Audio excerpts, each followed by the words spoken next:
So some of the tools you're going to need for this project are going to be, first of all, 14 millimeter open end wrench, 14 millimeter ratchet with a 3/8 socket, I'm sorry, that's 14 millimeter socket with a 3/8 ratchet, 1/2 inch for getting the tire off, and a 17 millimeter socket. The red pen I actually use to mark the threads to see how far I need to go back on. The needle nose to remove the pin on the castle nut. The hammer, if just because if anything gives you a little bit of a problem, you kind of, you know, if it's stuck together or if it's tweaked out of place or something. And then the flathead screwdriver I actually use to straighten out the pins on the cotter pin to remove it from the castle nut. And that should be about it. You might need an additional few tools here and there, but for the most part, that's going to be everything. Oh, one additional thing I would say would be a good crescent wrench, like an adjustable wrench. So today is actually going to be how to change out this tie rod right here. I'm not sure if you can see the angle, but I wrecked pretty hard the other day, and there you go. I guess it's a little bit better. You can see it's toast, and I can't really drive it. Also, due to the nice crushed rim here, we're gonna have to change that out. So the first thing that you're gonna do now with mine, this is a Honda 400EX, and basically the process is going to be the same no matter what. You're going to need, this guy is a 17 millimeter right here, 17 millimeter socket. I'd use a larger ratchet because depending on how they're torqued on there, and you're just going to go through, break them all, kind of patternize. Mine are already broken, obviously, for the video. And take these guys off, and the next thing that you're going to do, make sure, I think organization is the most important part. Not that I'm the greatest at it, but it's going to be a really important part. So keep your parts all really close by. Pop the tire off. And next, if you can get a view of this guy here, what we're going to do is, it might be a nut, it might be a castle nut, depending on which one you got. This tie rod end right here is actually going to need to come off. If this was a little bit further on, as I was saying before, regardless, an important thing to remember is that you're going to need a 14 millimeter on top, the ratchet, and you're also going to need the 14 millimeter wrench underneath. And let's see if I can get this guy to go on there. So kind of like that, and basically you're just going to be turning the opposite way. It's kind of common sense.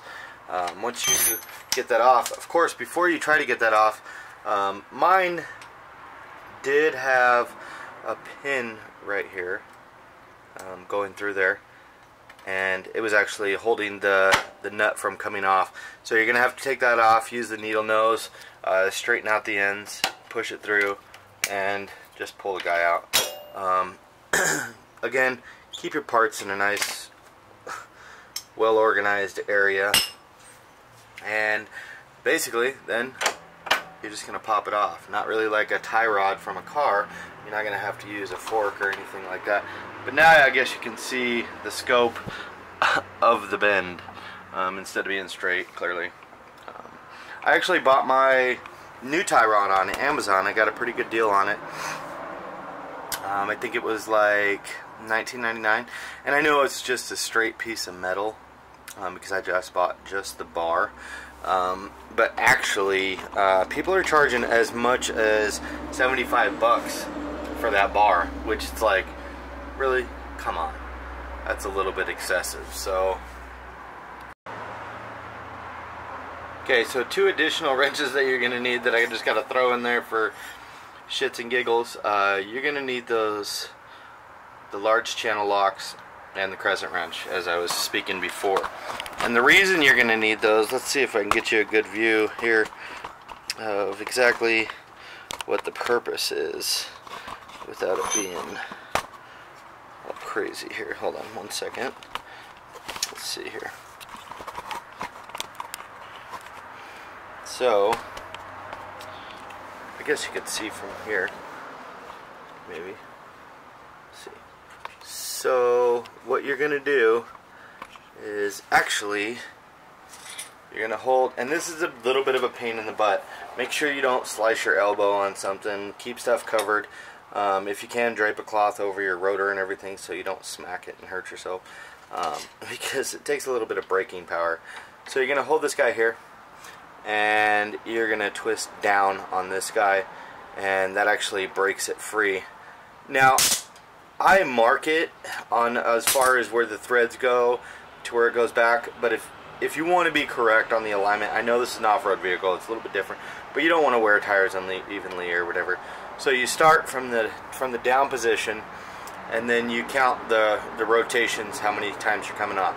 So you're down again, that's 1, 2, 3, 4, 5, 6, 7, 8, 9, 10, 11, 12, 13, and 13 is the number. So you're off. Clearly, it fell off.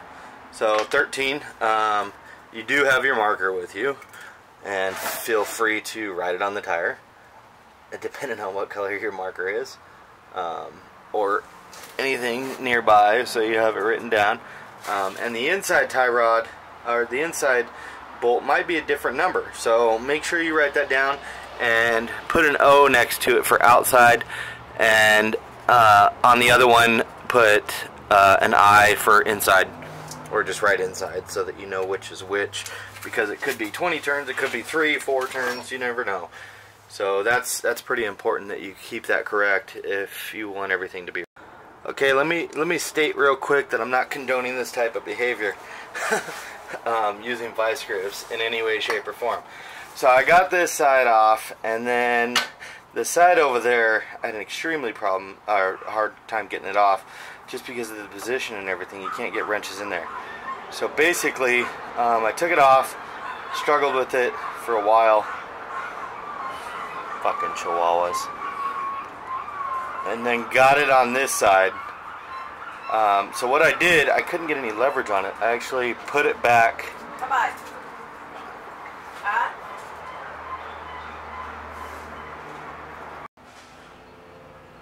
So I put it on this side and actually screwed it back in to get some leverage. And I hate to say it, but the vice grips won the battle for sure. I don't condone that type of behavior, but I was already destroying the nut. I could buy a new nut. I don't want to buy a new end because that's like 25, 30 bucks, way overpriced. So next order of business would be to get the new one and stick it in. Okay, so we're getting it back together here. We got everything good. Getting that top guy off was quite the beast. I wanted to point something out to you that I just noticed. When I was taking it off, I did notice this slit was actually towards the outside of the quad. I almost want to say it's probably a slot to use a wrench to actually get this upper part off right here, which would have been nice if I would have noticed that a while ago. But anyway, just pay attention if it's on the inside or the outside. Kind of want to keep it uniform. And also, again, remember going back on. Make sure you're keeping your counts. And it was slightly different on the inside for me.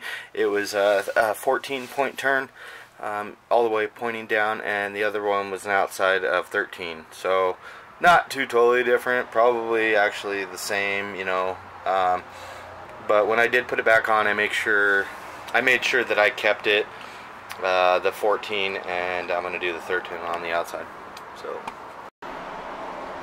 So once you get this guy threaded, and it's always going to be kind of tricky because it's a backwards thread on these.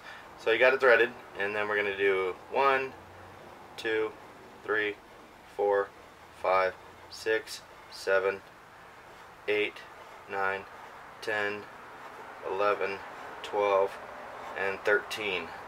So I'm stopping there. Whether it seems right or it doesn't matter. That's actually what you got to do. So, and that's just to keep your alignment right. You might have to get it, you know, messed with a little bit as far as dialing it in a teeny bit, but for the most part, you're going to be on the money right there. And just lock that guy down real good.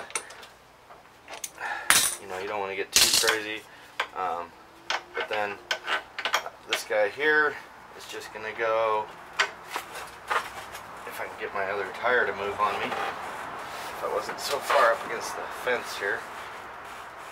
So, got that there. So we got the inside, the outside. We're going to put our pins back in, pin back in here. And, oh wait a minute. Ding dong. That's why you're not getting it right. I'm supposed to come up through the bottom. That's hilarious. So, hey, pay attention. It happens. You might go on and screw something up. So, pay attention to what you're doing. And always, if you are doing two, oh shit, looks like my tie rod's bad on the other side. Not as nearly as bad as this one. But always pay attention to what it's supposed to look like on the other side. Just like doing brakes on your vehicle, you want to make sure that you're not doing both sides at the same time, because if you need to copy the other side, you need to know what it looks like, and that's important to be able to reference the opposite and everything while you're working. So yeah, to get her back together. Okay, so we're all set. Actually, that's the brand new shiny tie rod end, or tie rod bar. Looks like I'm probably gonna have to change the other one. It looks like it's a little bit warped from the wreck the other night. I flipped pretty good, crushed the rim, and so on. Anyway, so we got the castle nut, or the non-castle nut, and actually got the pin back in on both ends. We got the proper upside down, and then right side up on that guy. So, and all we gotta do is throw the tire back on. If you guys liked our videos, please feel free to like, share, subscribe to our channel, share our videos. We kind of go based on you guys helping us out and getting the word out about us. Again, this is Jonathan with One Big Impact, and this is how to change tie rods on a Honda 400EX or pretty much any other quad. So keep it basic, keep it real, get stuff done, and stay motivated. Thanks guys, have a beautiful day.